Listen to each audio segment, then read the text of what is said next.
In 1966, a report was commissioned to determine the academic status of students across the United States. The Coleman Report, as it became known, has determined that states of various ethnic and socioeconomic groups had varied levels of academic proficiencies. The academic achievement gap, as it was later coined, is generally described as the lagging academic performance of one group of students compared to another. Every year, over 1.2 million students drop out of school in the United States alone. That's a student every 26 seconds, or 7,000 students a day, according to the Institute of Education Science, as they've reported in 2004. According to the Bureau of Labor and Statistics, from May 2007 to May 2010, the U.S. economy lost nearly 7.4 million jobs and occupations that typically require a high school diploma or no formal education credential for entry. That's one of the reasons why we should care. If the gap between Black and Latino student performance and white student performance had been similarly narrowed, GDP in 2008 would have been between $310 billion and $525 billion higher, which is a net 2.2 to 4% gain for GDP. If the gap between low-income students and the rest of the students had been similarly narrowed, GDP in 2008 would have been $400 billion to $670 billion higher, which would have been a 3 to 5% increase in GDP. These statistics are according to McKinsey & Company and the Social Sector Office, the economic impact of achievement gap in American schools.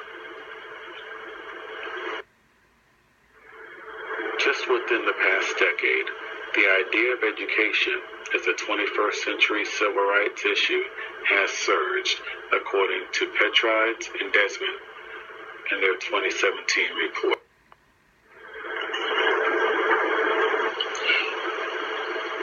The purpose of this study is to explore the impact of school counseling programs in reducing the effects of urban, neighborhood violence on student achievement academic performance as measured by standardized tests.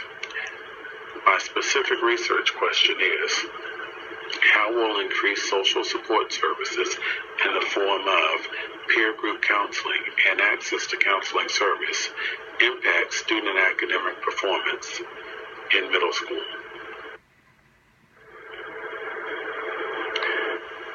Let's review what the literature shows.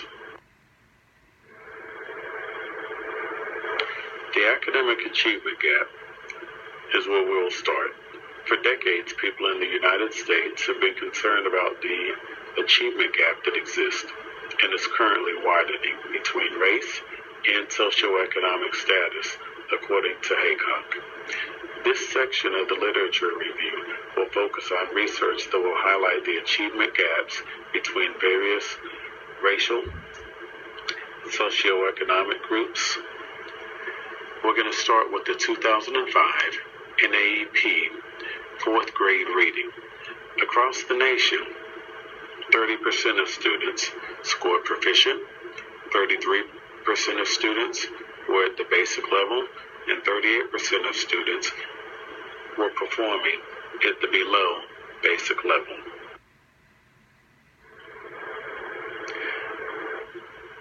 By fourth grade, Black and Latino students are on average nearly 3 years behind their white or Asian counterparts. So even though the overall statistics are 30%, 33%, 38%, if you disaggregate the data, African American and Latino students respectively scored 13% proficient or advanced and 15% proficient or advanced. At the basic level, African American students scored 29%, as well as Latino students. Below basic level, African American students scored 59% and 56%. That's a far cry from the 38% average that was just on a couple screens before. So even though the overall percentages are 38% scoring below where they need to be, when you look at individual subgroups, African American and Latino students make up the majority of that deficit.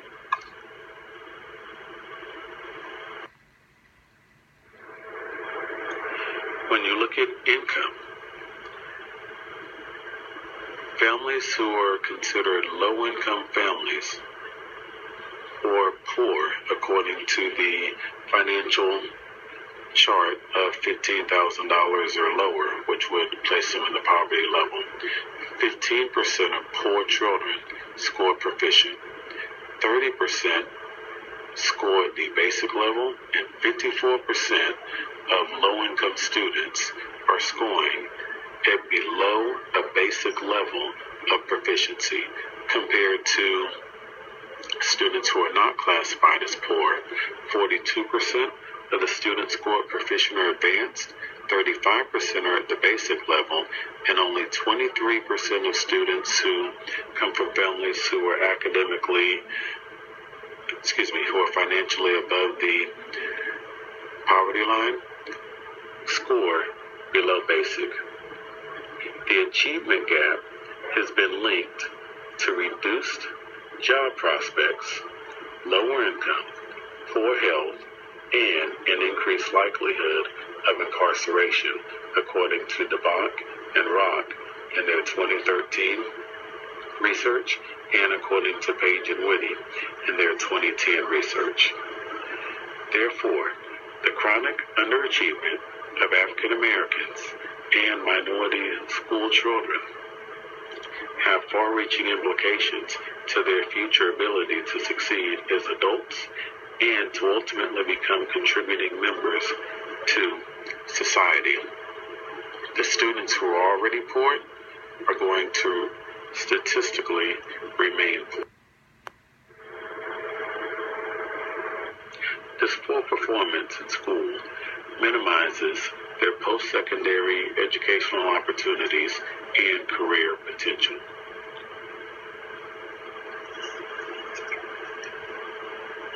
The next part of the research, we're going to look at academic childhood experiences, or what we call ACEs.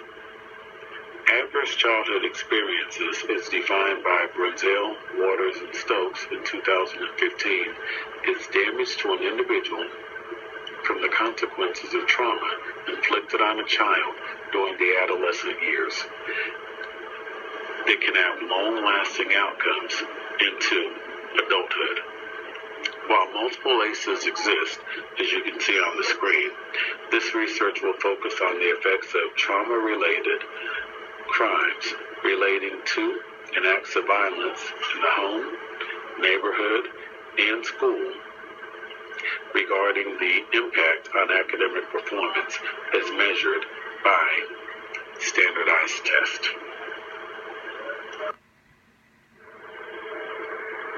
36.1% of people claim that they did not have any adverse childhood experiences as they grew, according to a 2016 report, a study survey. 26% of people said that they had one negative experience. 15.9% of people said that they had two adverse childhood experiences.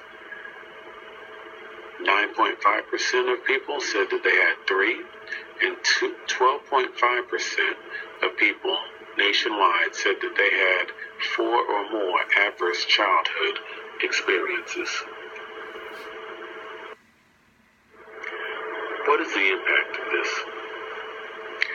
The more adverse experiences people have, it affects their ability to think, to process. So as a child, if you are coming into school and you have multiple adverse experiences, instead of coming with an attitude to learn, you come in survival mode. Flight, fight, freeze, none of which allow the brain to function at its best and to increase academic proficiency. Complex trauma caused by prolonged multiple events, toxic stress, and children not having a caring adult in their lives, according to Sporlander and Forbes in 2016. Both effects results in lower academic performance and negative consequences that will last well into adulthood. Counseling can benefit students. Children of low-income parents are more prone to live in impoverished environments and experience negative effects on their development and academic attainment, according to Amatia and West in the 2007 report. Simply having a caring adult, an educator, an advocate will help children to work through some of the situations that they are dealing with. Because children spend most of their time in schools rather than at home, it is best to have counseling services available in schools for children, which will help their academic advancement.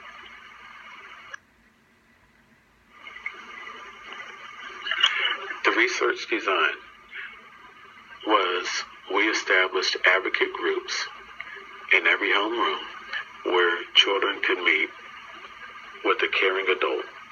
If the adult thought that they had a special concern that could not be addressed in the smaller groups, or if children simply asked to go see a counselor one-on-one, that was made available to them.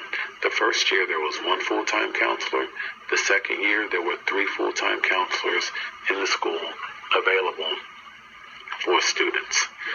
To gauge the success of that, the counselors were given a Likert scale so that they could evaluate their thoughts on how the counseling services affected academic performance. To gauge the academic performance of the schools, of the children in the school, I used the AEIS report, which is printed by the state of Texas, to analyze how well the students did on 2 tests. The first was the STAR reading, or ALA, and the STAR math. The reason why these tests were used is because both cohorts were able to take this test. In the 8th grade, they do take an additional test, which is science and social studies, but both cohorts from the 6th, 7th, and 8th grade all take the math and the ELA or reading test. My findings were, on the 6th grade cohort that took the reading STAR in 2016 and 2017, at the beginning of the study, 63% did not meet state expectations.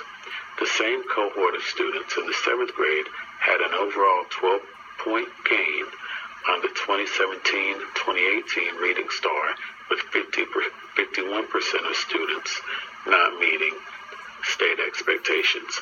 That's actually a 12% increase. On the 7th grade cohort that took the reading STAR in 2016 and 17, 42% did not meet state expectations. The same cohort of students in the 7th grade had an overall 12-point gain on the 2017-2018 reading STAR.